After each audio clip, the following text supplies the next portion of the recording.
Hi, I want to talk to you a little bit about what a medical directive is.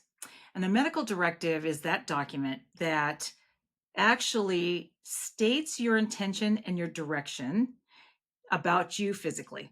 Now, on the East Coast of the country, they're more likely termed living wills. On the West Coast of the country, they're more likely referred to as medical directives.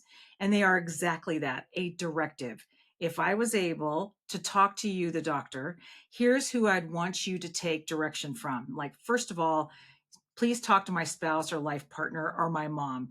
Those are the people agent that I'm going to name that has the power to walk into the doctor's office and make medical decisions for me. You have so many wonderful choices to make around those directives.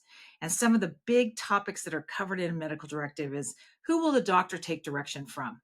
Now, don't think that you've put this person in the very awkward position of making all your medical decisions. Usually, they never come into that power until something's happened to you, until you've been deemed incapacitated, you're in that coma, you've had a serious car accident, or you're 85 years old and now you have Alzheimer's or dementia. So that form says what you would like to have happened if you were able and functioning to talk to the doctor.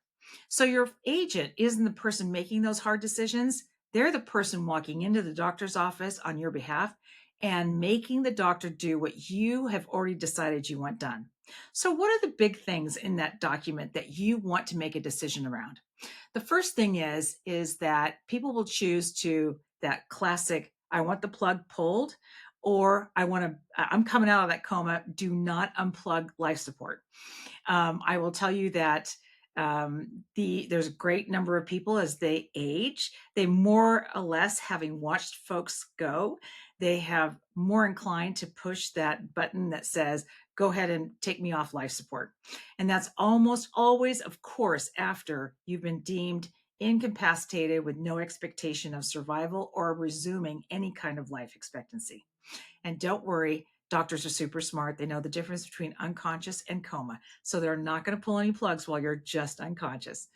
The next big thing that you decide is what kind of burial or funeral arrangements do you want? Sometimes people know, and sometimes they don't.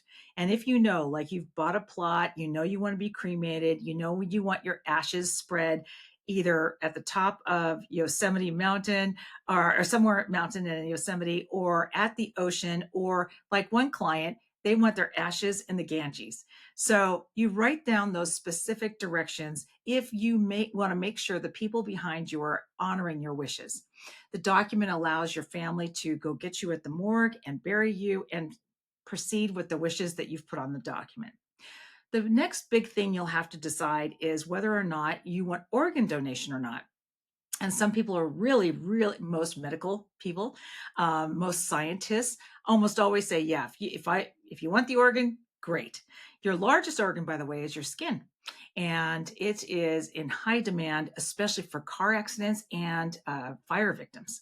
And so that is a big deal. Your corneas, if you're able to see, your eyes are a big in demand, and any functioning healthy organ is in demand. So if you're comfortable with it and you want organ donation, that's fine. I have seen some forms where they actually allow you to pick transplant only, any medical purpose, or any purpose allowed under law. What is that allowed mean? Well, transplant only means you're going to help someone see, you're going to help someone with a lung, you're going to help somebody with your heart or your kidneys or your liver or your skin or your bone. For any medical purpose, that could be, now we're going to help doctors understand how to be doctors and do all of their practicum.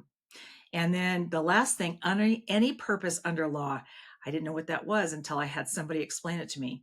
There are two boneyards in the United States of America where criminology science explores how a body decays over time in the weather, etc.